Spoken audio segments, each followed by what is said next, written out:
푸른 산이 저기 보이요. 그러니까 어저께 그 노래, 이 4.16 합창단의 노래 두 곡은 아마 이렇게 이번 사건을 가지고 누가 작사, 작곡을 한 것 같은데, 예, 너무 감동적이에요. 특히 푸른 산이 저기 보이요. 저 말이, 너무나 가슴에, 그래, 그래. 저기 푸른 산이 보인다. 조금만 더 가자. 어. 너무나 너무나 진짜 이 노래 두 곡이 그 약속해 하고 그 뭐 이 내가 가는 이 길이 험난해도 정말 너무너무나 좋은 길이 좋은 노래였던 것 같아요. 예. 정말 감동적이었던 어제 촛불 집회였고 내용도 진짜 알찼고 와 있는 사람들도 사실은 사람이 많으면 뭔가 사고가 날 수 있는 상황이잖아요. 근데 어저께는 누구 이렇게 술 마신 사람도 없었어. 그죠? 어제는 이렇게 술 마신 사람도 없었고, 전체적인 분위기가 어제 진짜 경건하면서도 강하고, 조용하지만 힘찬, 어, 진짜 어제 분위기 그랬어요. 강하고 조용하면서도 힘찬, 그리고 경건한 분위기였어. 그래서 감히 이 촛불들한테 딴소리 하면 하늘에 천벌 받겠구나. 예. 하늘에 천벌 받겠구나. 그런 느낌이 분명히 있었어요. 음. 그리고 이제 이 촛불 집회 저기 퇴진 행동에서 얘기하는 게 뭐냐면 이제 선고 날짜가 이번 주 안에 발표가 되겠죠. 그러면 선고 날짜 전, 그러니까 선고가 만약에 10일이다. 그러면 9일 저녁에 촛불 집회로 모인다 이거잖아요. 그죠? 그러니까 선거 날짜가 10일이면 9일 저녁에 모이고, 뭐 9일이면 8일 저녁에 모이고, 만약에 13일이면 12일 날 모이고, 그래서 이제 하루 전에 모이고, 그 다음에 이제 만약에 10일 날이 선고라면, 그날 아침, 10일 날 아침에 헌재 앞으로 와달라, 이런 얘기를 하시더라고요. 예. 자, 일단 지금 지금 분위기는, 현재 분위기는 일단 10일 날이 탄핵 선고가 가능하다는 거잖아요. 그죠? 10일 날이 탄핵 선고일이 될 가능성이 크다는 거고, 그 다음에 이제 박근혜 없는 봄. 아, 진짜 그 말이 맞아. 박근혜 없는 봄이 돼야 돼. 아, 씨발, 진짜 박근혜 때문에 너무 힘들었어. 진짜 넉 달 동안을 쉬지를 못하니까, 넉 달 동안을 쉬지를 못하니까 너무 힘들었던 것 같아요. 그죠? 우리 모두, 근데 진짜 대단해. 사실요, 그 넉 달 동안 100만의 숫자가 유지된다는 게 난 더 신기한 거야. 내가 가장 놀라는 부분은 뭐냐면, 그래, 뭐, 사실 광우병 집회 때는 두 번인가 100만 명이 모여요. 두 번 정도 100만 명이 모이고, 나머지는 100만 명이 못 모였어. 어. 근데 이번에 이 탄핵 촛불은 100만 명이 계속 모였다는 거야. 그죠? 뭐 한 5, 60만으로 떨어진 적도 있었지만 거의 두세 주에 한 번씩은 100만을 계속 채워갔다는 거. 이 100만 명이 대열을 이루고 서서 지켰다는 거. 그 자리를. 어. 그러니까 정말 나는 이게 우리나라 역사에 기록될 사건이라고 봐요. 어.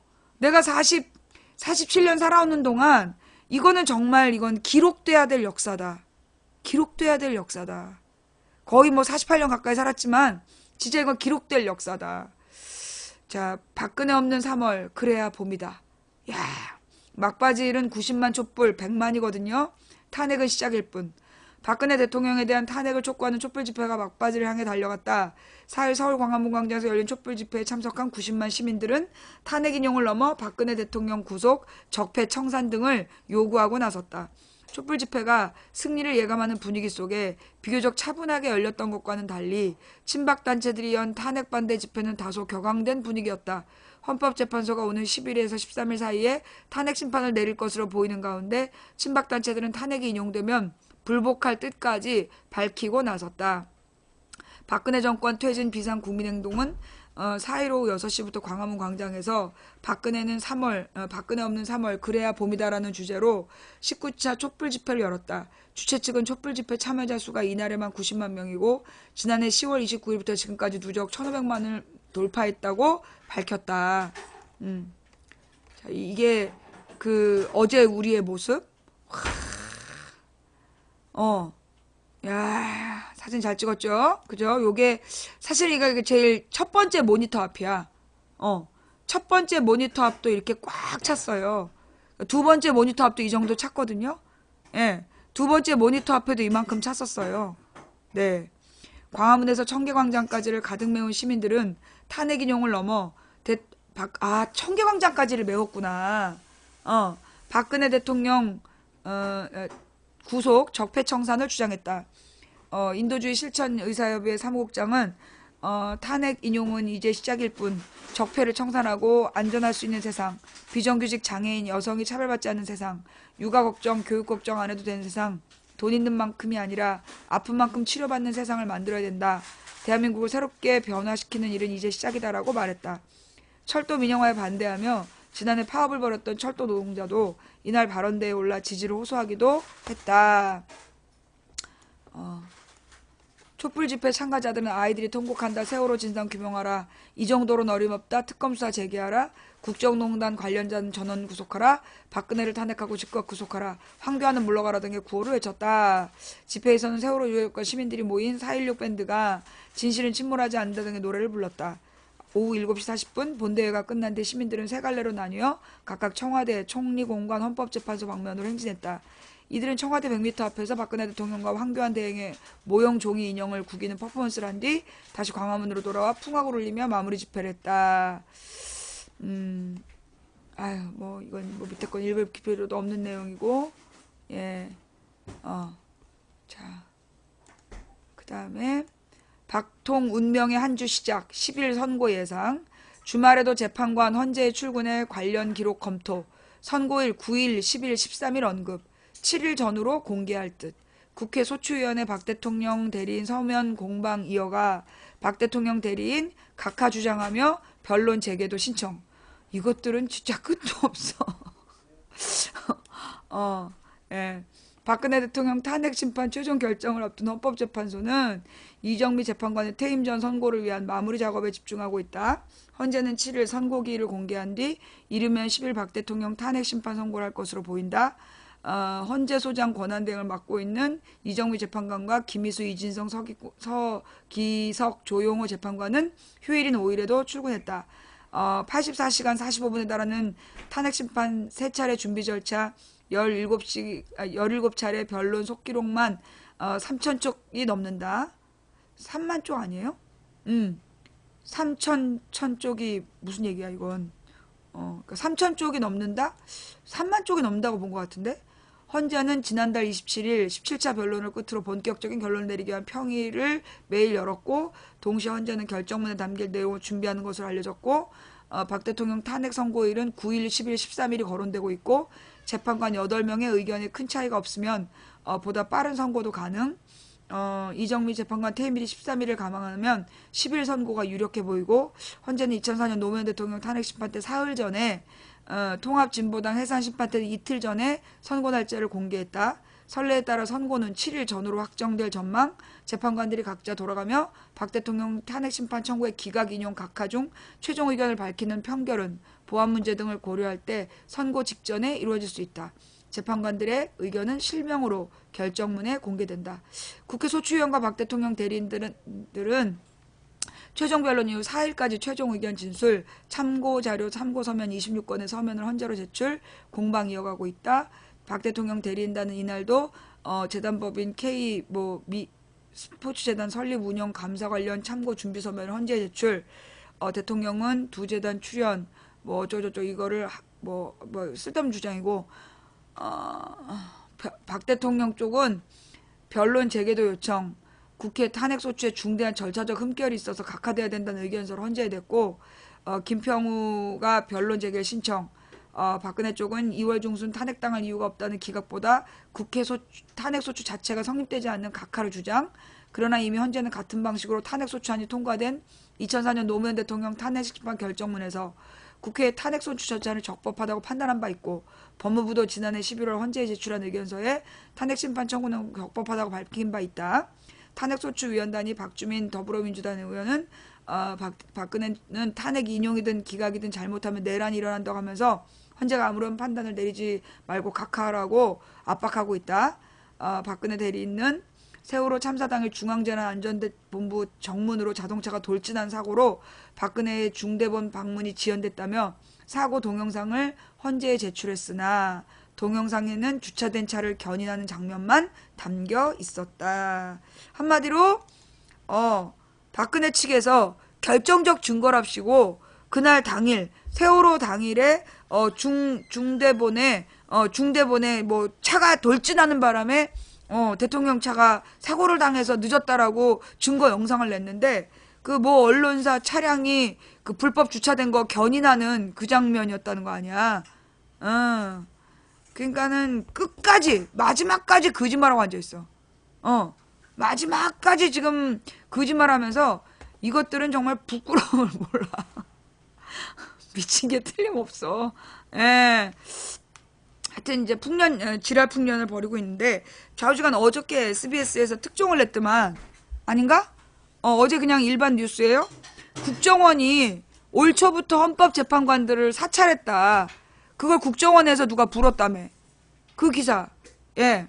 국정원에서 그동안에 1월 달부터 헌법재판관들을 각각 사찰해왔다라는 걸, 예.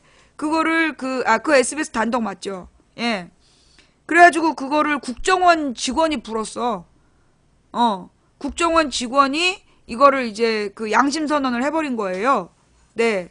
그 얘기는 뭐냐면, 한마디로 국정원에서 정보를 입수해 보니까 요거는 이제 탄핵 될 것 같잖아. 그러니까 터뜨린 거죠. 사실 우리 사찰했다. 그러니까 내부 고발자에 의해서, 예, 그 기사 한번 볼게요. 국정원 전 간부. 국정원이 헌재 불법 사찰했다. 전 간부. 그러면 현 직원이 아니란 얘기네? 예. 국정원 전 간부. 국정원이 헌재 불법 사찰했다. 야3당은 탄핵 심판에 국정농단 세력이 개입했다. 청와대 마지막 무리수다라고 얘기했다는. 국가정보원이 박근혜 대통령 탄핵 심판을 진행 중인 헌법재판소를 불법 사찰했다고 전직 국정원 간부가 폭로, 야3당이 즉각 진상조사를 요구하는 등 거센 파장이 일고 있다. 4일 SBS에 따르면 과거 오랫동안 사법부 정보 수집을 담당했던 국정원 4급 간부 A씨는 헌재를 전담해 사찰해왔다고 국정원 직원의 말을 빌려 주장했다. 그가 헌재 사찰했다고 주장한 시기는 올해 초부터로 박 대통령의 탄핵소추안이 헌재로 넘어간 뒤 얼마 지나지 않은 시기다. A씨는 헌재와 법조 관계자들을 만나 탄핵에 대한 재판관들의 견해를 파악하고 인용과 기각 여부를 추정해 상부에 보고한 것으로 전해졌다. 지난해 말 국정조사 청문회에서 논란이 된 양승태 대법원장 사찰 의혹 문건을 작성한 것으로 알려진 인물이기도 하다. 국정원법 3조는 국정원의 국내 정보 수집은 대공과 대테러, 대간첩 분야로 제한하고 이외의 정보 수집은 불법으로 규정하고 있다. 사찰 의혹을 제기한 이 전직 간부는 이번에 이례적으로 우병우 민정수석과 친분이 있는 국정원 고위 간부가 직접 지시했다는 내부 직원의 말도 들었다고 전했다. 국정원은 이런 의혹들에 대해 사실이 아니라고 전면 부인했다고 SBS는 덧붙였다. 보도를 접한 야권은 발칵 뒤집어졌다. 더불어민주당 대변인은 5일 브리핑을 통해 국정원이 대통령의 사설 심부름센터가 되어 헌재를 사찰한 것이 사실이라면 우리 헌법에 정한 민주주의 기본 원칙인 삼권 분립을 무너뜨리려는 중대한 범죄 행위라며 우병우의 지인인 국정원 고위 간부가 직접 지시한 일이라니 청와대가 국정원을 사주해 헌재의 탄핵 심판을 살핀 것이 분명하다고 즉각 수사 착수를 촉구했다. 국민의당 장정숙 대변인도 논평을 통해 국정원의 불법 사찰이 사실이라면 대한민국 법과 질서를 무참히 짓밟은 국회 파괴 사건이다. 국정원은 더 이상 국가와 국민을 지키는 정보기관일 수 없다며 사찰을 직접 지시한 사람이 불법 편법의 달인 우병우 사단인 만큼 국정농단 세력의 개입 가능성이 농후하다고 단언. 정의당 대변인도 브리핑을 통해 국정원이 박 대통령 선거 때는 댓글 부대로 선거에 개입하더니 이제 헌재를 사찰, 박근혜 경호부대 자처, 특히 국정원이 이번 헌재 사찰이 우병우의 친분이 있는 고위 간부의 지시로 이루어졌다. 청와대는 물론 우병우 사전 교감에 의해 이루어졌을 것이다. 청와대가 헌재 탄핵 심판 앞두고 마지막 무리수를 둔 것이라고 배우로 청와대를 지목했다. 자, 여기서 이 뉴스는요. 이 뉴스는 지금 이제 국정원 전직 간부가 어떤 그 국정원 직원의 말을 이제 인용을 해서 얘기를 한 건데, 이거는 지금 이제 그 정확한 증거가 나오지 않으면, 정확한 증거를 제출하지 않으면, 또 다른 논란이 될 가능성이 있는 것 같다. 라는 거. 그 다음에, 예. 이게 조금, SBS가 요즘에 저녁 뉴스를 열심히 만들긴 해요. 열심히 만드는 면은 보이는데, 그리고 요즘은 그 일베 디자이너, 일베 그래픽 안 나오죠? SBS가 이 탄핵식이 들어서서 조금 나아진 듯한 분위기를 보이긴 하는데, 예. 그리고 이제 그 옛날에 그 노무현 대통령을 모욕하는 그런 그래픽을 자꾸 써가지고 우리가 SBS 뉴스를 보지 말자 그랬었잖아.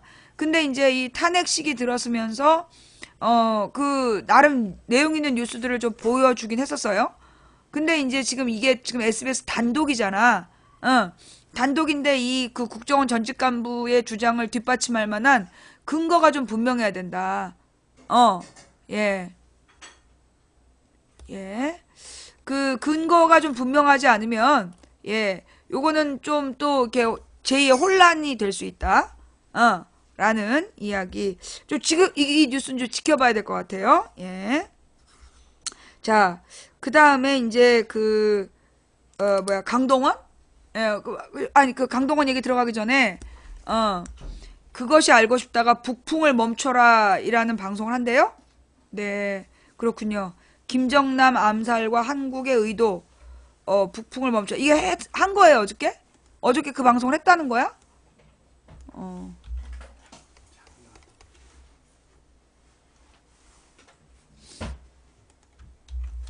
예.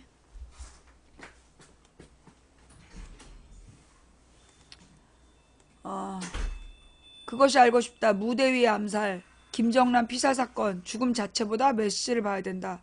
뒤도 돌아보지 않고 그야말로 매와 같이 달려들어서 2초 만에 목적했던 바를 달성하고 뛰어갔죠.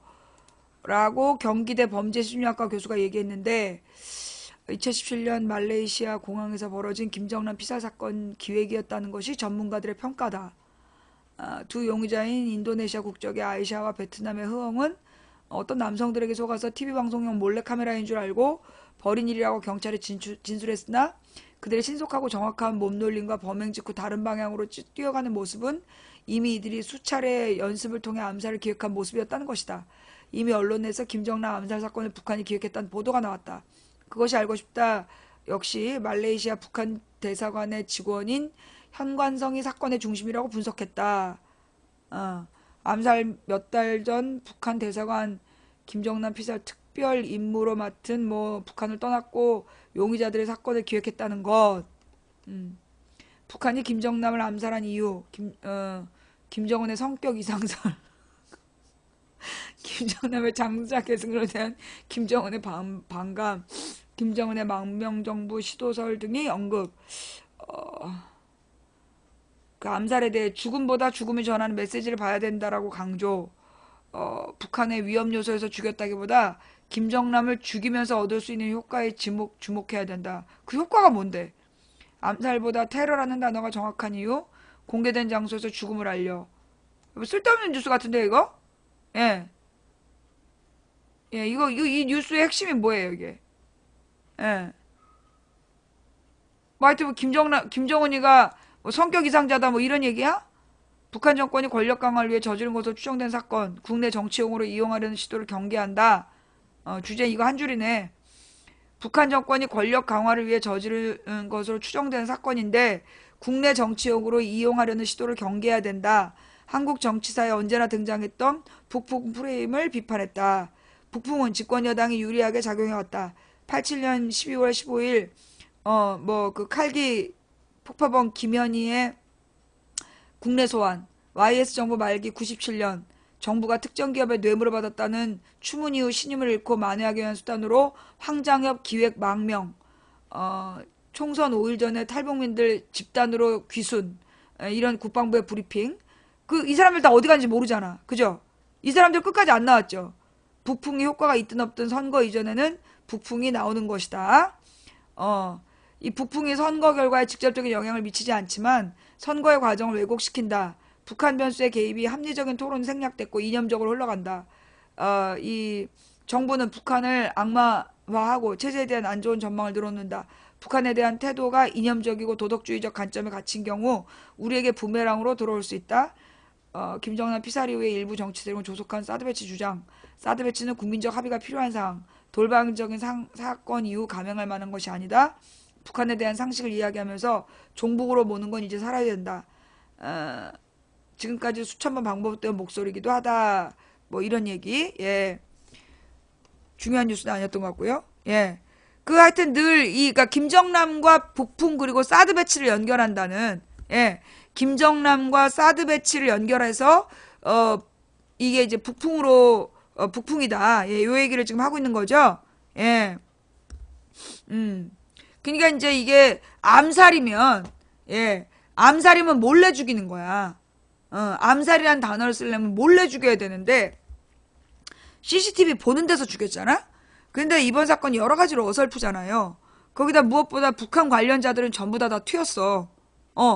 그러니까 이게 지금 잡혀있는 건 인도네시아 여자 하나랑 베트남 여자 둘이야. 그리고 얘네들은 지금 자기네들은 살인 의도가 없었다라고 지금 얘기하고 있고, 무슨, 코미디 프로다 끝까지 지금 그렇게 주장하고 있는 거잖아요? 그리고 이제 리정철과의 연관성을 밝히지 못해서 리정철은 그냥 추방을 당한 거고, 그리고 리정철은 끊임없이 자기는 말레이시아에서 부자가 돼야 되는데 쫓겨났다고 분노해하고 있고, 이게 암살 때문에 추방된 사람 치고는 자기는 말레이시아에서 성공해야 되는데 쫓겨났다고 막 속상해하는, 아무래도 이상한 사건이에요. 예. 근데 그러니까 이제 뭐라 그러나 옛날에 80년대에는 김현희 사건이 그게 뭐라 그러나 그때 미디어가 TV밖에 없었고 TV 뉴스로 막 보여지면 그때까지만 해도 언론에 대한 우리는 맹신이 있었기 때문에 김현희 북풍이 통했어요.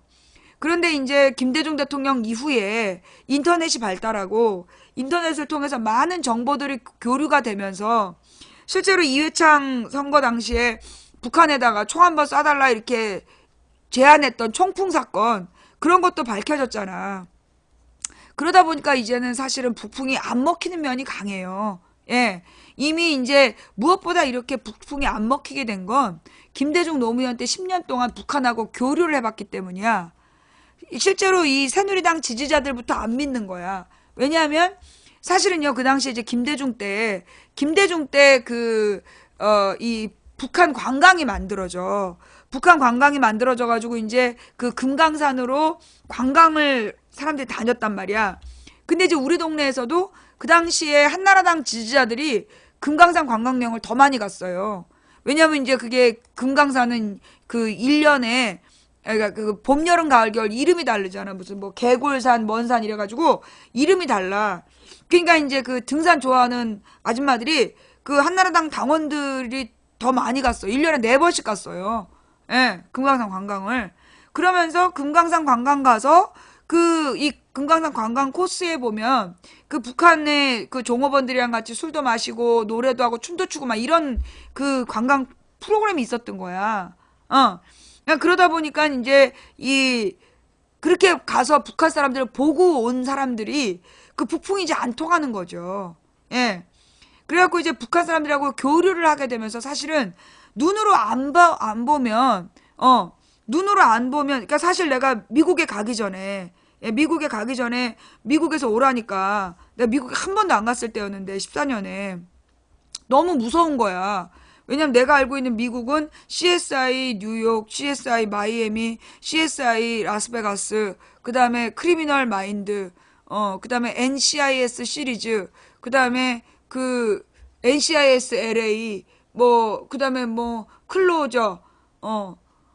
아니, 그, 거기는 그냥 맨날 총 쏘고 사람이 죽고, 하루라도 사람이 안 죽는 날이 없잖아. 그래갖고 이제 내가 이제 미국에서 오라는데 내가, 안 갈라 했다니까. 그 아무래도 위험해서 못 가겠다고. 그리고 막 그 무슨 샌디에고에 있는 어떤 분이 맨 처음에 초청장을 보낸 거야. 그래서 샌디에고가 어디지 찾아보니까 멕시코 바로 위야. 그래서 멕시코 뉴스를 찾아보니까 멕시코에서 목 잘린 시체 39 발견 막 이런 거야. 근데 그 나를 초청한 분이 샌디에고에서 며칠 놀다 가라는 거야. 근데 아이 필요 없다고 빨리 다른 데로 보내달라고. 나중에 알고 봤더니 샌디에고가 미국에서 가장 부자들이 노후를 보내고 싶은 휴양 도시래. 내가 그걸 알았나? 그러니까 안 본 상태에서는 안 본 상태에서는 이 미국에는 그 이제 총 쏘는 범인들만 있고 다 위험한 걸로 보이잖아요. 네. 그러니까 이제 지난 가을에 뉴욕에서 또 초청장이 왔을 때 그땐 내가 전혀 그런 두려움 없이 갔잖아. 내가 14년엔 진짜 무서웠어. LA에서 모임을 하고 저녁 때 이렇게 나가는데 먼저 나가시라는 거야. 문 열고. 그때 마음속에 얼마나 쌓였는지.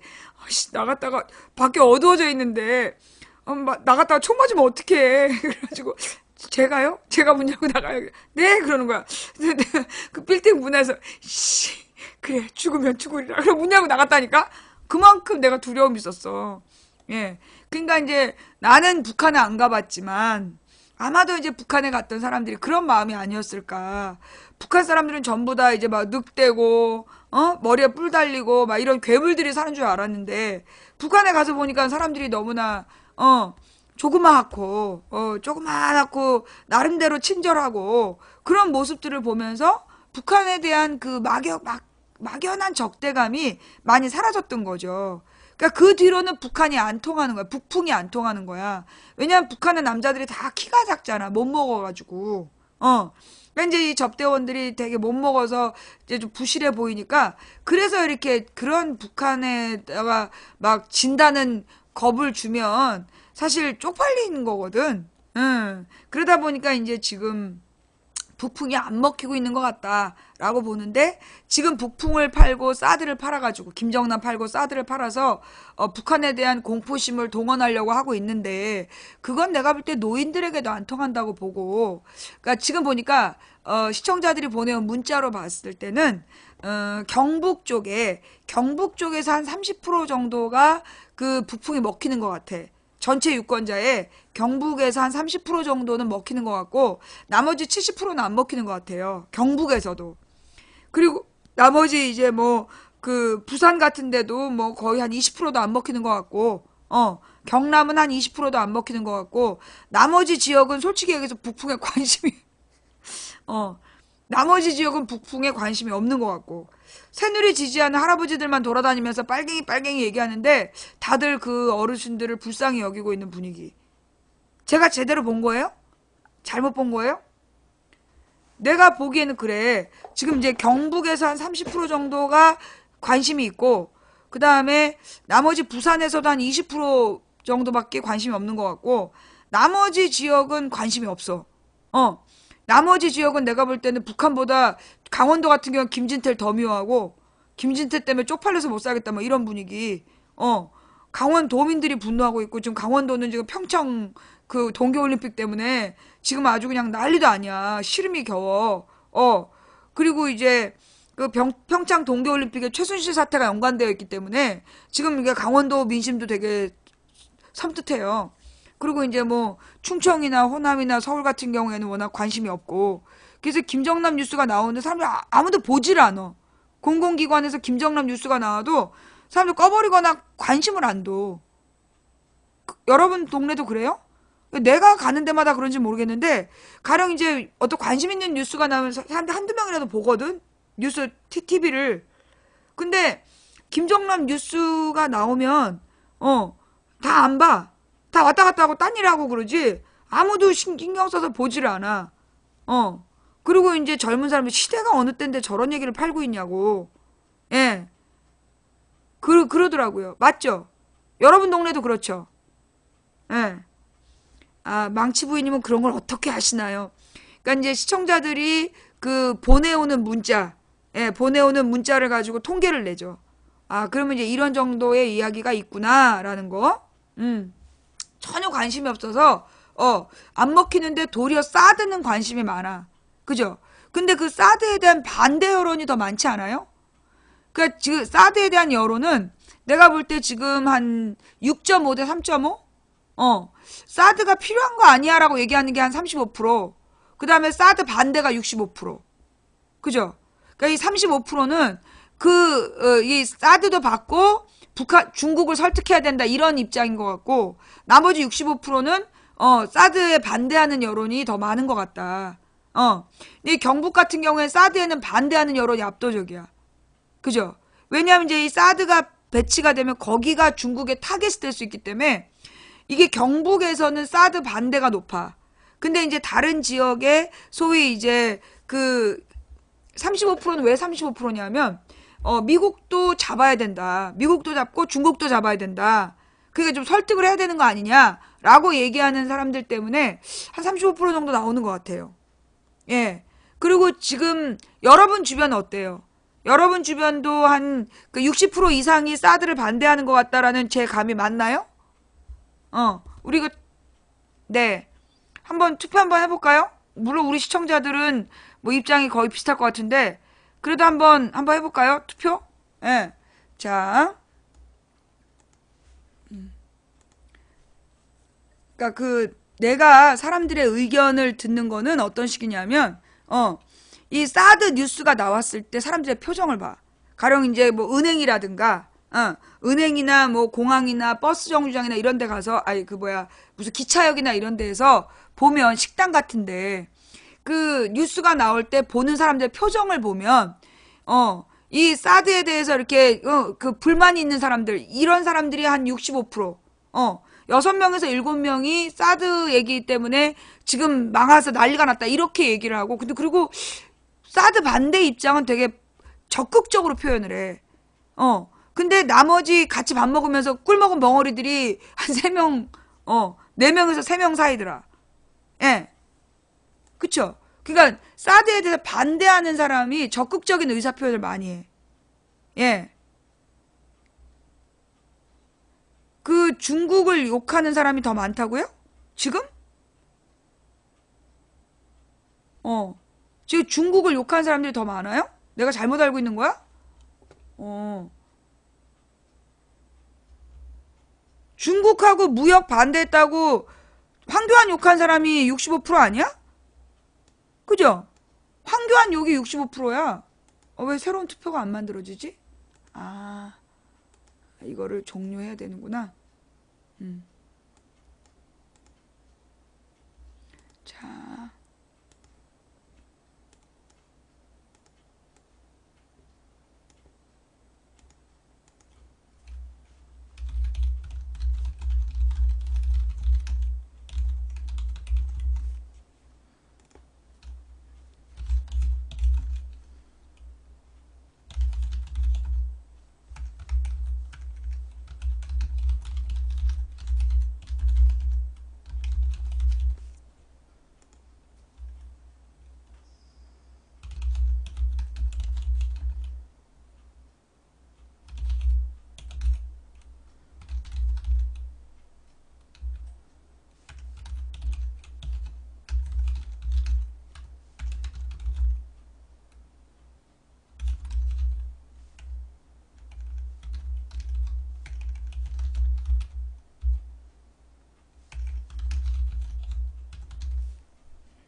첫 번째는 북한의 위협으로부터 한반도를 지키기 위해 필요해서 찬성. 두 번째는 미국을 위한 사드로 그 대중국 무역의 피해가 크니 반대. 음.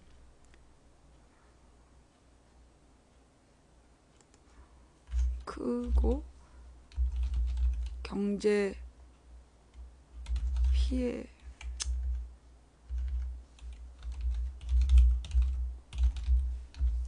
경제 도움 안 돼서 반대. 자, 이렇게 두 가지 제대로 알겠죠? 예. 투표 투표 시작. 그럼 이제 여러분들이 그 투표를 할 수 있는, 예. 자, 지금 10시 1분, 10시 3분에 종료할게요. 잠깐만. 아이의 스톱워치. 네. 2분에 딱 끝낼게요.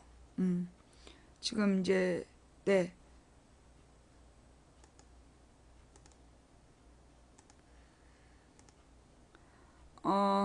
지금 투표하기가 보이시죠? 예, 이거 저기 채팅창에다 쓰는 게 아니라 투표하기를 누르시는 거예요. 예, 투표하기를 누르시고 여러분의 의견을 보여주세요.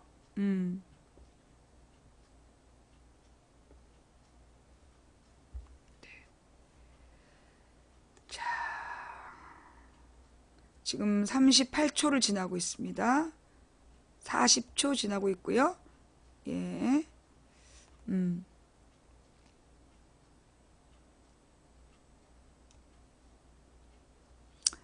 롯데가 정부에다가 SOS를 치고 중국에다가 설명해달라고 부탁을 하고 있다. 한국 수출 중국 의존 무려 25%, 내수도 중국 관광객 의존, 사드 보복에 직접 타격. 그쵸. 예. 자, 일단 자, 잠깐만요. 자, 지금 1분 10초 지나가고 있고요. 예. 투표하기 되고 있어요? 주일날 밤에 투표는 처음 하는 것 같은데? 그죠? 일요일 밤에 투표 처음이죠? 아닌가? 자, 한번 해봅시다.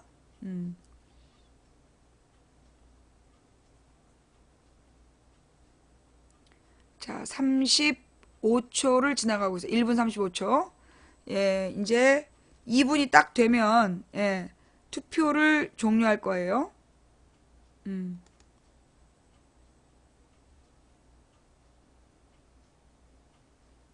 자,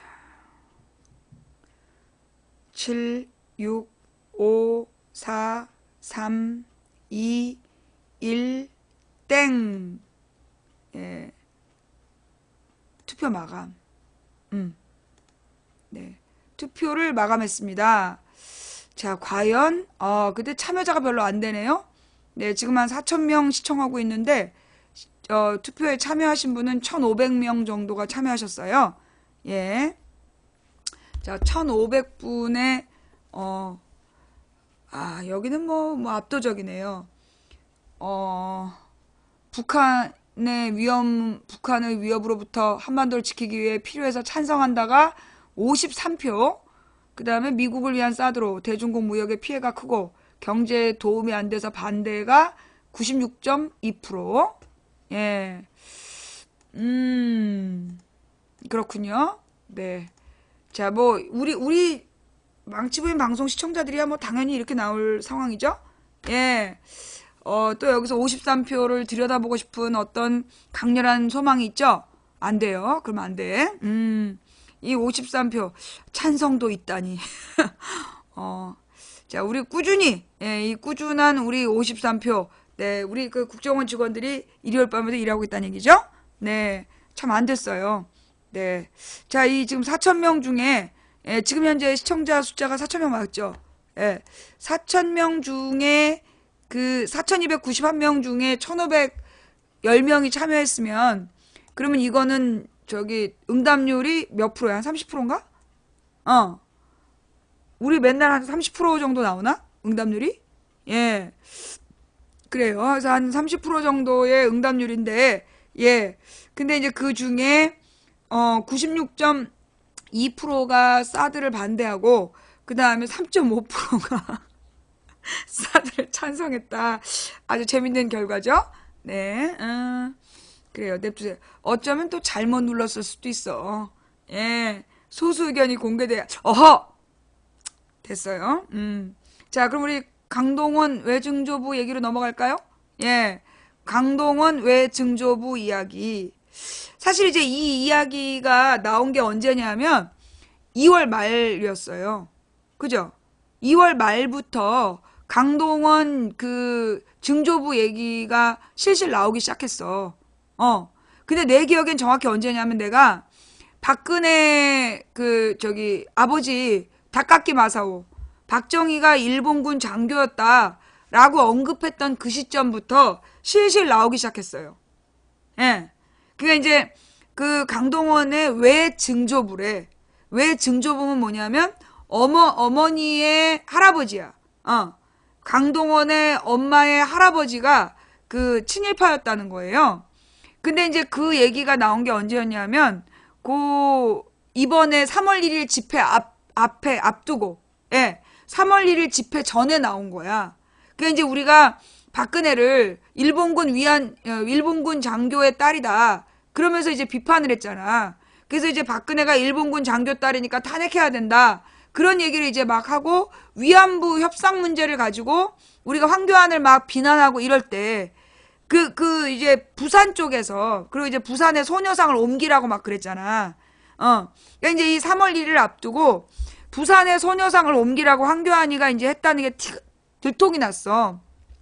그리고 우리가 이제 2월 말에 그 박근혜 아버지가 일본군 장교였다. 일본군 장교였고 그래서 위안부 문제에 대해서 저 따위로 협상을 해준 거다. 그러면서 이제 이번 3월 1일 앞두고 우리가 이제 탄핵의 또 하나의 근거로 굴욕적인 위안부 협상을 내걸었단 말이야. 그런데 그때 이 강동원의 왜 증조부 얘기가 막 나온 거야. 그게 이제 막 퍼지기 시작을 하더라고요. 그러면서 이 그 페이스북을 통해서 엄청 젊은 애들한테 퍼진 거야. 그래서 인터넷으로 특히 청소년들한테 그 얘기가 굉장히 많이 퍼졌어. 그러면서 강동원이 좀 개념 있는 영화를 찍었다며 얼마 전에. 응. 강동원이 무슨 개념 있는 영화를 찍었대. 그 개념 있는 영화에 나온 강동원이 영화와 달랐다. 그러면서 앞으로 강동원이 나오는 영화는 보지 말자. 마스터? 강동원이 나오는 영화를 보지 말아야 된다. 그러면서 누가 주도했다는 거야. 누구겠어. 딱 각이 나오지?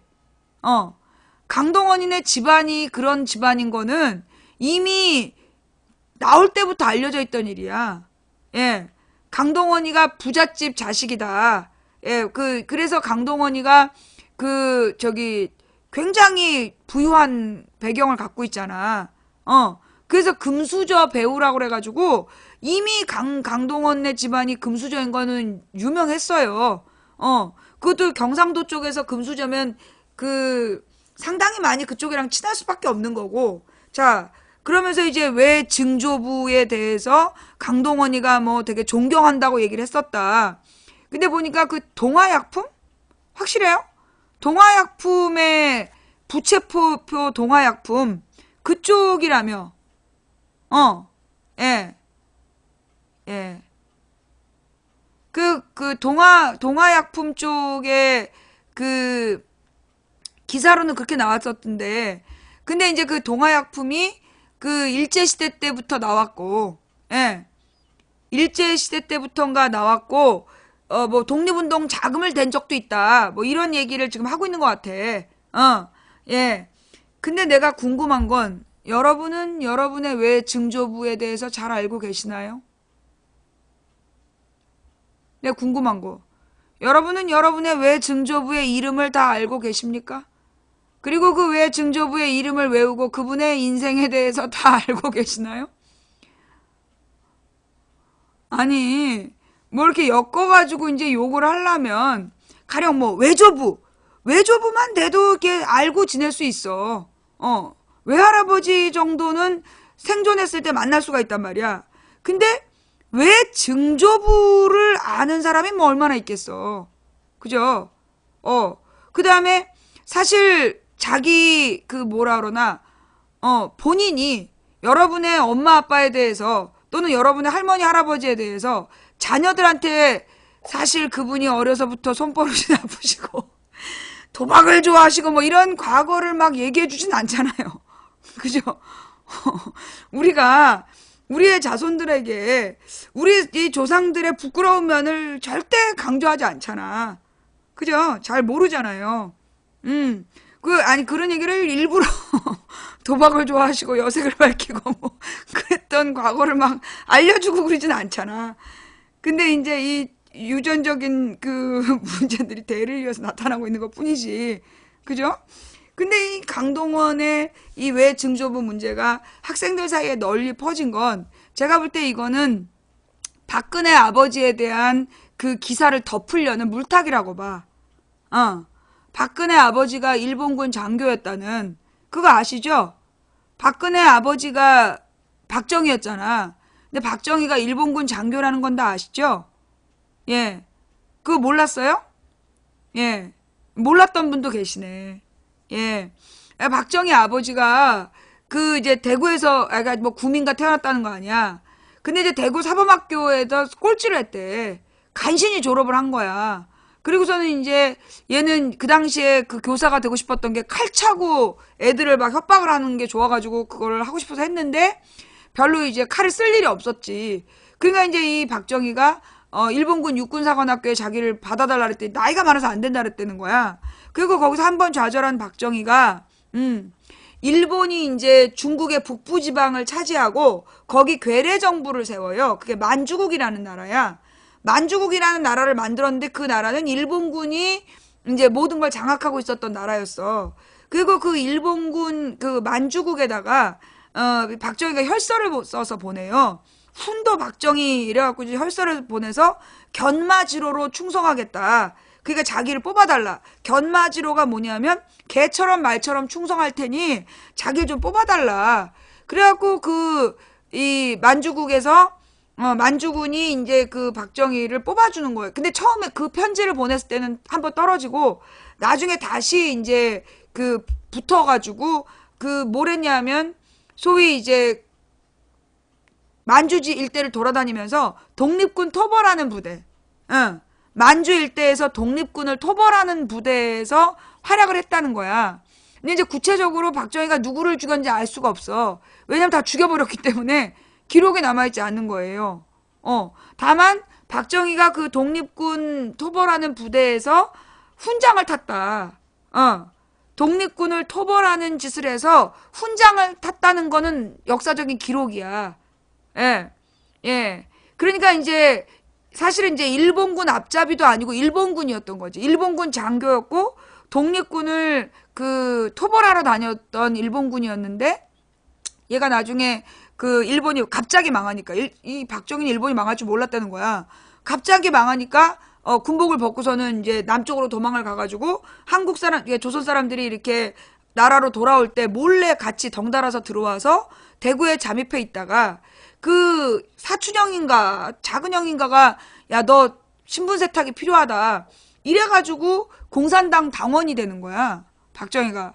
그래서 이제 남로당 당원으로 가입을 해가지고 그 남로당에서 꽤 높은 그 직급까지 올라갔다는 거예요. 예. 신분 세탁을 위해서 들어갔는데 얘가 일본군 장교 출신이었기 때문에 그리고 얘가 또 한국에 조선에 들어와가지고 그 군대에 들어갔던 거 하여튼 뭐 그랬어. 그래서 얘 경험이 남로당에게는 굉장히 중요한 경험이 됐다는 거야. 그래가지고 이제 남로당에서 꽤 높은 자리를 차지하고 있다가 그 제주도 4.3 항쟁이 터지고 4.3 항쟁 때 여수 순천 지역에 그 군인 경찰들이 내려가서 제주도를 완전히 토벌을 했단 말이야. 다 풍지박산을 냈는데 그때 이제 거기서 돌아온 군인 경찰들이 진보적인 군인 경찰들이 그때 제주도에 3개의 선거구 중에 2개는 선거를 못했다. 제주도에 3개의 투표구가 있었는데 그 하나만 투표가 가능했고 2개는 투표를 못했다. 그러니까 그 48년 50 단독 선거는 무효다. 이런 운동을 한 거예요. 그게 여수 순천 사건의 진실이야. 그러니까 진보적인 군인 경찰들이 그때 제주도에서 봤는데 그때 막 제주도민들을 막 다 죽였고 그리고 3군데 중에 2군데는 선거 자체를 못했다. 그러니까는 50 단독 선거는 무효다. 선거 무효 투쟁을 10월 달에 벌이는 거야. 그러자 그 여순 사건에 대해서 그 진압을 하면서 이 뒷배경에 공산당이 있다. 이승만이 그렇게 얘기를 해요. 그러면서 이제 그 공산당을 다 잡아들여라. 그래서 그때 박정희가 잡히는 거야. 여순 사건 때문에 공산당 일제 검거로 잡혀. 그래가지고 박정희가 사형 선고를 받아. 남조선 노동당 당원 출신이었다는 것 때문에 당원이라서 사형 선고를 받았는데 다른 당원들의 이름을 대고 지 혼자 살아나온 거야. 그게 박정희의, 그 여순 반란 사건이라고 주장하는 거는 그게 이승만의 주장이었고, 그래서 우리가 여순 사건이라고 불러요. 여순 사건. 그래서 여순 사건 때문에 그 남로당 당원들을 일제 검거할 때 박정희가 잡혀서 사형 선고 받았다가 백선엽이가 살려주고 그때 남로당 당원 명단을 넘기고 목숨을 부지한 게 박정희야. 그래서 박정희가 그렇게 일본군이었다가 남로당 당원이었다가 그 다음에 군인으로 이렇게 막 신분을 세탁하면서 성공을 위해 나아갔던 박정희가 민주정부의 4.19 혁명으로 이룩한 민주정부를 무너뜨리는 거잖아. 이거 몰랐어요? 오늘 처음 들으신 분. 이거 오늘 처음 들으신 분. 네. 처음 들으신 분이 한 분. 몇 분 되네. 이게 이제 평일날 방송에서 여러 번 했는데 일요일날 방송에서는 또 처음 하니까 일요일만 들으시는 분은 또 모르신 분도 있어요. 그래서 이 관련한 자세한 내용은 백년 전쟁이라는 걸 찾아보세요. 백년 전쟁. 그래서 민족문제연구소에 들어가시면 거기 백년 전쟁이라는 동영상이 떠 있어요. 첫 번째 게 이승만에 대한 이야기고 두 번째 게 박정희에 대한 이야기야. 네. 그래서 그 박정희에 대한 부분, 박정희 남로당 활동은 역사인데 법원 폄하로 자의적 판단.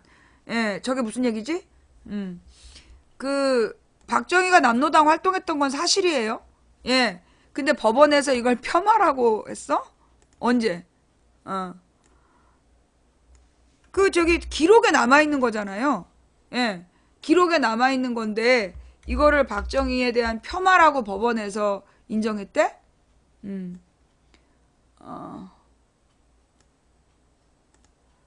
박정희 남로당 활동은 역사인데 법원에서 폄하로 판단했다.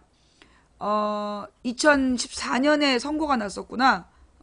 민족문제연구소에서 다큐 백년전쟁 징계 정당 판결에 반박. 찬양하는 내용을 안 넣었다고 문제 삼아. 지나친 엄숙주의. 이게 최종 판결이었어요? 민족문제연구소는 자신들이 만든 역사 다큐멘터리 백년전쟁을 방송한 시민방송 RTV에 대한 방송통신심의위원회가 징계 조치가 정당하다고 법원이 판결을 한 거에 대해서 반박하는 자료였다. 자, 이건 무슨 얘기냐면 민족문제연구소가 징계를 받은 게 아니야. 이 사건은 뭐였냐면 내가 정확히 기억나는데 이 사건은 민족문제연구소가 징계를 받은 게 아니라 시민방송이라는 RTV가 있어요. 그러니까 이게 이제 케이블 방송에 있던 TV인데 그래서 이 케이블 방송에서 시민들이 자체 제작한 내용들을 방송해주는 프로였어. 근데 여기에 백년전쟁이 나간 거야. 근데 이거를 가지고 방송통신심의위원회가 징계를 했어. RTV를. RTV라는 요 시민방송을 징계를 한 거야.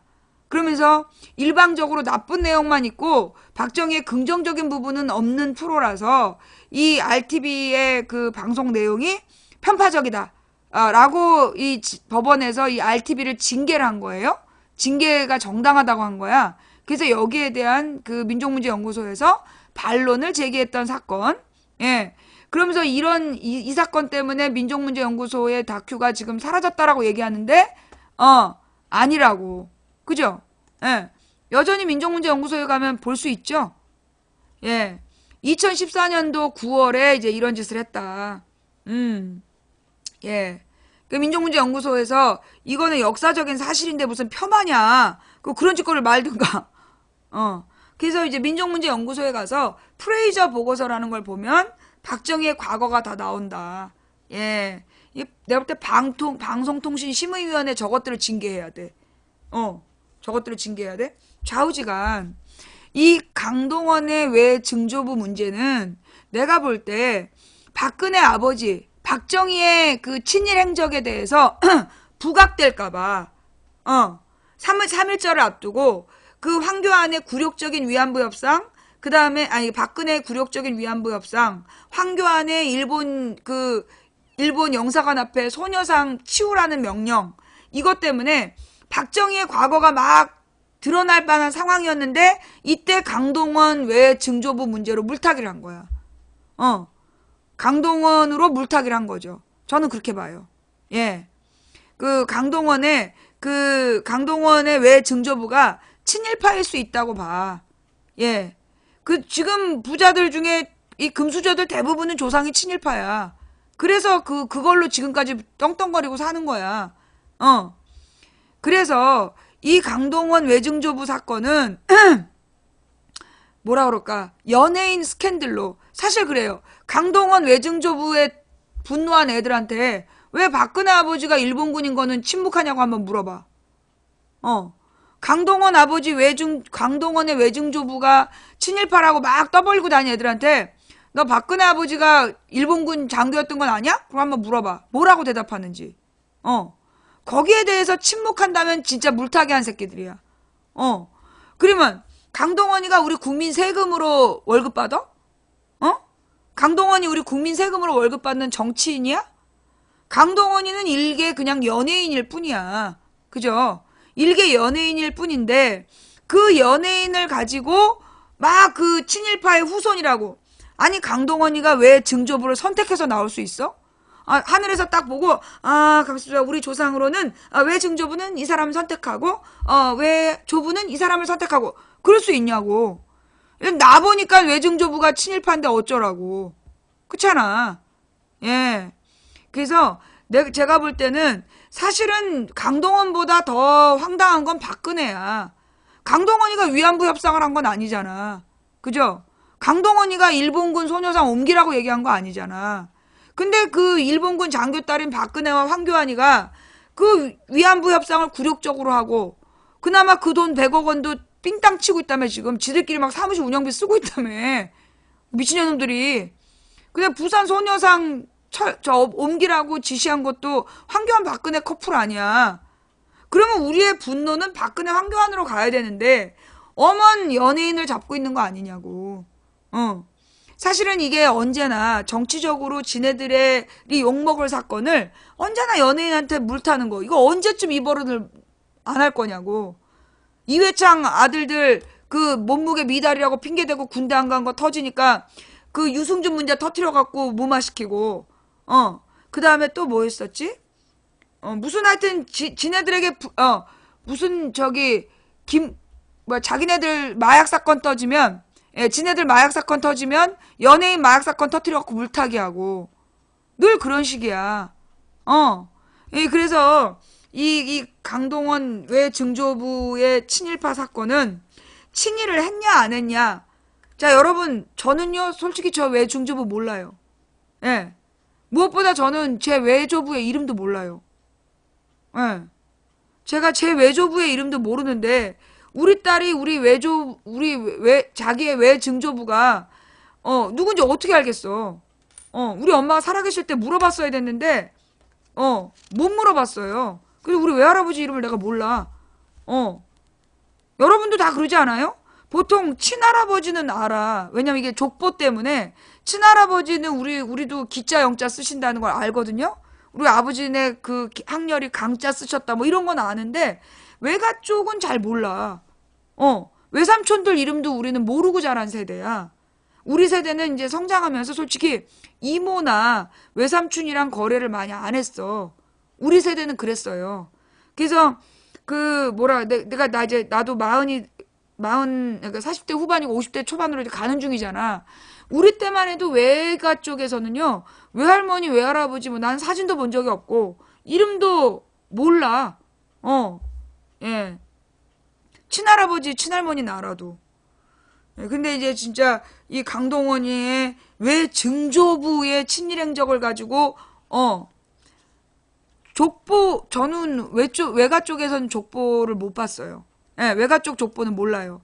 우리가 딸만 셋이기 때문에, 딸만 셋이고, 우리 그 외가가 진주 빌란 때, 진주에서 무슨 일인지 몰라도 거기를 떠서, 이렇게 그, 외할아버지가 떠돌아 다니셨대.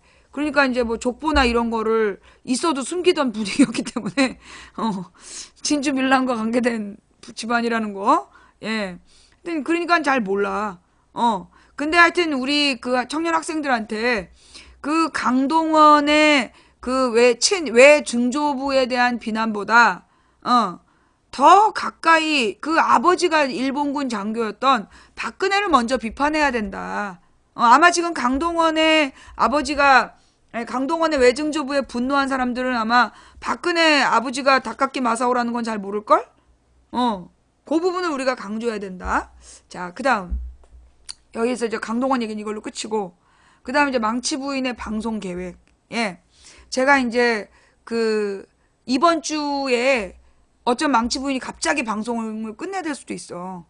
망치 부인의 시사수다방이, 망치 부인의 시사수다방을 진행하다가 탄핵이 가결되는 순간, 방송을 그냥 팍 끝내야 될 수가 있어요. 예. 왜냐하면, 탄핵이 가결되는 순간부터 1시간 뒤인가가, 선거법이 적용이 되는 거야. 예. 선거법이 적용이 되기 때문에 내가 시사 내용을 중심으로 하다 보면, 그러면 이제 우리 시청자들이 뭐 대선 후보 얘기를 한다든가, 거기에 대해서 내가 잘못해서 답변 하나만 나가도, 누구누구에 대해서 어떻게 생각하세요? 거기 한마디만 해도 그게 선거법 위반으로 걸리는 거야. 그래서 이 대선 후보에 대한 이야기를 전혀 안 하는 뉴스가 가능하냐. 근데 아무래도 이 중심 뉴스가 대선 뉴스가 되지 않겠어요? 예. 대선 뉴스가 될 수밖에 없기 때문에, 그래서 내가 이제 시사 방송은 웬만하면, 안 하려고 해요. 근데 일단, 이제 망치 부인이 시사 방송을 일단은 좀 멈춰가지고, 우리 시청자들이, 예, 그러니까 우리 저 유튜브에 올리시는 분들도 공지 좀 잘해주세요. 예, 마지막 방송에다가, 망치 부인 이제 탄핵이 지금부터 공지를 좀 올려주세요. 탄핵이 가결되면 시사 방송은, 당분간 쉽니다. 요 부분을 유튜브에 올려주시는, 업로드 하시는 분들이 그 얘기를 좀 꼭 좀 해주셨으면 좋겠어요. 네. 예. 그래서 이제 시사방송은 아무래도 좀 중단을 해서 한 열흘 정도 방송을 좀 쉬려고 그래요. 여러분도 아시다시피 제가 15년 9월부터 16년을 지나 17년 3월까지 거의 쉬지 않고 달려왔잖아요. 멀쩡한 특급 전사의 강철 체력이 기절하는 일정을 제가 15년 9월부터 쭉 강행을 해왔기 때문에 이 김에 한 열흘 정도는 이제 시사 방송도 아무 방송도 안 하고 쉴게요. 예. 열흘은 쉬고, 근데 이제 열흘 이상 쉬면 안 돼. 왜냐면 이게 망치 부인이 파트너 BJ이기 때문에 파트너 BJ는 15일 이상 방송을 또 해야 돼. 그래서 이제 어쩔 수 없이 3월 달에 탄핵이 딱 가결되면 한 열흘 정도를 쫙 쉬고, 그리고 난 좋은 제도다. 좋냐? 그래서 열흘 정도를 쉬고, 그 다음에 이제 19일이나 20일경부터 그냥 생방송, 망치 부인의 그냥 수다방. 그러니까 이제 그냥 수다방은 뭐가 될지 몰라. 그냥 정치와 시사 이야기만 아니면, 예, 정치와 시사 이야기만 아니면 그리고 이제 대선과 무관한 뉴스 이야기도 할 수 있을 것 같은데, 그건 상황 봐서, 그때 가서 상황 봐서 하고, 그냥 생활수다. 그냥 수다방, 생활수다방.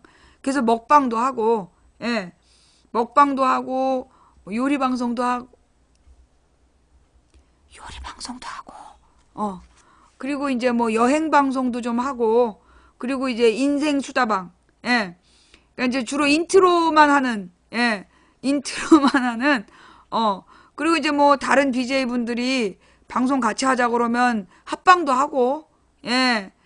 근데 이제 그럴 때 합방했을 때 무슨 대선 후보 얘기 안 나오도록 여러분들이, 협조 요청을 잘해야 돼요. 그래서 그 뭐라 그러나, 시사 방송은 저기, 대선 때까지는 중단을 하고, 예. 대선 때까지 중단하고, 생활방송으로 근근히 생명을 유지하다가, 대선이 딱 끝나자마자 뽑힌 대통령 까기 방송으로 돌아온다.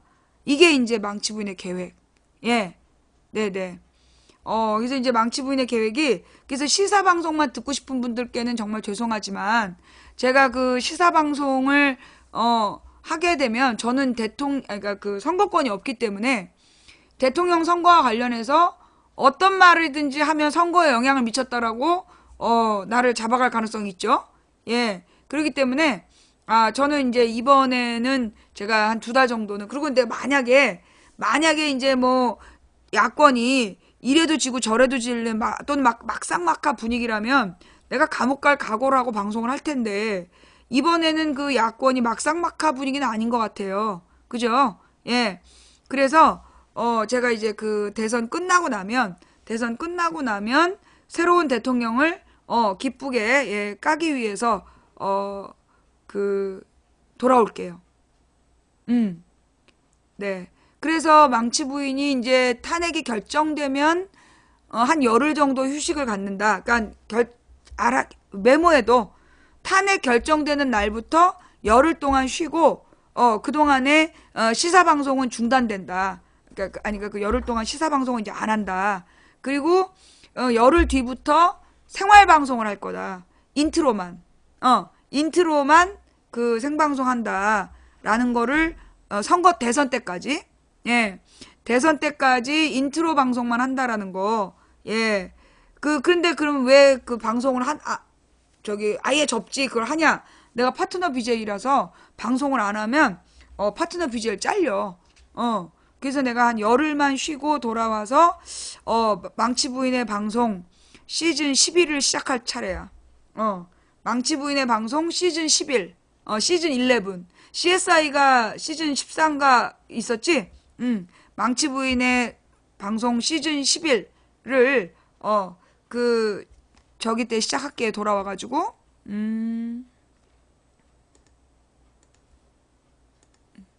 네. 파트너 BJ가 뭐냐면 아프리카에 직원으로 계약을 하는 거야. 파트너 BJ는. 그래서 다른 뭐 유튜브라든가 페이스북이나 다른 매체하고는 전혀 방송을 하지 않고 그러니까 이제 뭐 다른 인터넷 방송 매체는 사용하지 않고 오직 아프리카하고만 방송한다라는 조건으로 이제 여러 가지 혜택을 받아요. 그러니까 이제 뭐 500명이 넘는 방 뭐 이런 것들이 다 이제 혜택을 받는 방이야. 응. 응. 그래서 한 스티커 혜택만도 한 100몇십만 원어치를 주는 예 그런 거예요. 예 그래서 나는 아프리카 전속 BJ 전속이야. 그래서 그때 막 유튜브로 가자 막 이렇게 얘기를 했는데 나는 유튜브로 못 가요. 난 전속이기 때문에 전속 연예인이야. 자 그래서 이제 파트너 BJ를 잘리지 않기 위해서 망치 부인이 열흘만 쉰다라는 거 알아두시고 그러나 이번 주 돌아오는 6, 7, 8, 9 방송합니다. 예. 6, 7, 8, 9 방송하고요. 만약에 9일이 선고가 되면 9일날 선고 직전까지 방송할 거야. 예. 만약에 이제 그 전날 방송, 만약 아침에 방송이 발표가 난다면 내가 이제 8일날 방송하고 8일날 방송한 걸 9일날 선고 직전에 아니지. 선고에서 탄핵이 인용됐을 때 이 모든 얘기는 탄핵이 인용되면 중단하는 거야. 탄핵이 인용되면 방송을 중단하고, 탄핵이 기각되면 더 열심히 방송하고, 탄핵이 기각이 되면 내가 더 열심히 계속 방송하고, 왜냐면 이제 대통령 선거 때까지 머니까, 6개월 전부터만 방송을 조심하면 되거든요. 예. 그러니까 이제 탄핵 선고 당일에 탄핵이 인용이 되면 인용되는 발표가 나온 순간 재방송도 중단된다. 같이 생방송을 보고 있을까? 탄핵 선고하는 날 생방송 같이 보다가 그 탄핵이 그 인용됐다 자막 뜨면 바로 그냥 방송을 접는 거야. 네. 알았죠? 네. 탄핵이 인용되면 방송을 접는 거야. 탄핵이 기각되면 뭐 광화문으로 또 가야 되겠죠? 제발 그러면 안 돼. 죽을 거야. 자, 이렇게 해서 이제 뭐라 그러나 앞으로의 계획도 밝혀드렸고요. 그래서 내일은 이제 월요일날 원래 쉬는 날이잖아요. 예, 월요일날 원래 쉬는 날인데 내일 낮 3시? 예, 내일 낮 3시쯤에 방송 시작할게요. 예, 그래서 내일 2시는 좀 빠듯하고 내일 3시부터 한 2시간 정도 방송하고 그리고 화요일 7일 날은 2시부터 7, 8, 9는 2시부터 내일은 낮 3시. 예. 내일은 낮 3시에 방송한다라는 거 알아두세요. 예. 고맙습니다. 자, 뭐 혹시 망치 부인한테 뭐 좀 서운하시거나 이런 거 없죠? 예. 자. 과연 이번 주에 이번 주에 어떤 결과가 나올지. 그날에 모세가 맹세하여 가로되 내가 나의 하나님 여호와를 온전히 쫓았은지 네. 네 발로 이번 주에 탄핵이 인용되면 2달 동안은 장작 부인으로 살아야 될 것 같아요. 그래서 이제 인생 수다방 전화로 여러분들의 고민이나 이런 것들을 얘기하시면 제가 저라면 이렇게 하겠습니다. 이렇게 이제 그 상담을 해드리는 그런 시간을 갖도록 할게요. 예. 이제 인생 수다방은 이제 일요일 저녁, 일요일 저녁에 인생 수다방을 하거나 아니면 평일에 이제 뭐 수요일 저녁에 한다든가, 그래서 뭐 한 9시 반부터 뭐 11시 반까지 인생 수다방을 2시간 정도 하는 걸로 하고 일주일에 한 번, 나머지는 그냥 생활 수다방. 그러다 또 모르지 어느 날 필 받아서 지난번처럼 그네 친구 박시소 이야기 뭐 이래가지고 창작 소설이 막 나올 수도 있죠. 인터넷 소설이 나올 수도 있어요. 그 생활 방송의 주제는 아주 다양하기 때문에 과연 어떤 일이 벌어질지는 아무도 몰라요. 네, 자 여러분, 우리 그 선한 능력으로 보면 믿음으로 앞으로 벌어질 일을 기대한다고. 망치 부인의 아이콘이 뭐야? 어떤 시련이 와도 그 포기하지 않는. 어떤 시련이 와도 긍정적으로 해석하면서 끝까지 들이대는 스타일이죠. 그게 이제 망치 부인의 캐릭터인데, 뭐 선거법 때문에 막히면 뭐 또 다른 방법을 또 찾아내는 거죠. 네.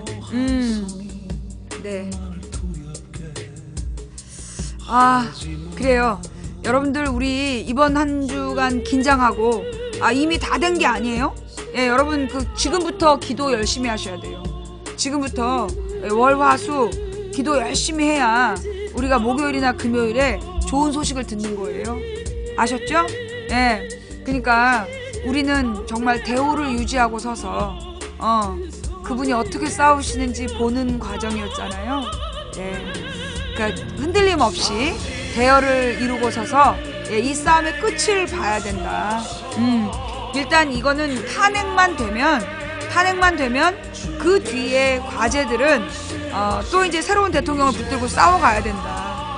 저는 그게 문재인이든 안희정이든 이재명이든 최성이든 누구든 야권에서 대통령 후보가 된다면 그 대통령과 저는 또 싸워야 된다고 생각해요.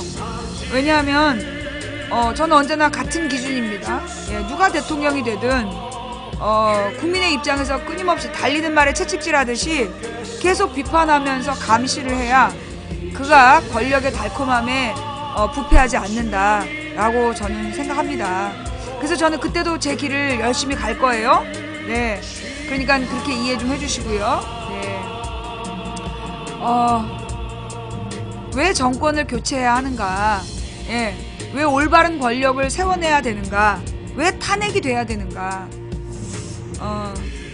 어느 날 아이들이 깔깔거리면서 수학여행을 떠났습니다.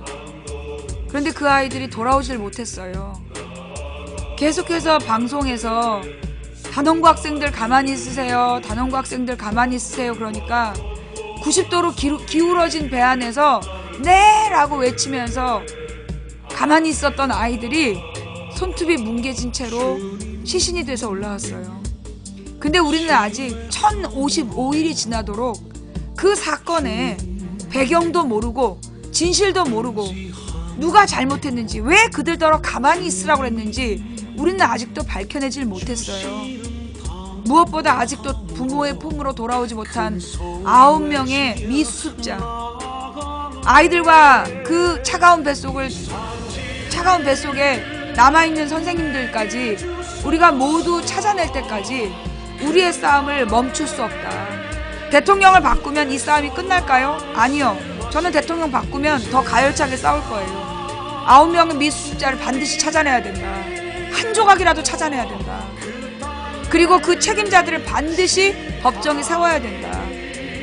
대통령이 바뀌어서 서로 타협하고 과거를 잊자? 다른 건 몰라도 세월호는 안 된다. 그리고 이 가습기 첨가제 이 책임자들 끝까지 법정에 세워야 된다. 그게 김대중 노무현이라면 부관 참실해서라도 나는 법정에 세워야 된다고 생각해요. 그래서 이 땅에 상식이통하는 합리적인 민주사회를 만들어서 다시는 그렇게 우리 아이들을 잃는 일이 없어야 된다. 다시는 이 땅에서 우리 아이들이 그렇게 허망하게 죽어가는 일이 없도록 우리가 마음을 모아야 된다.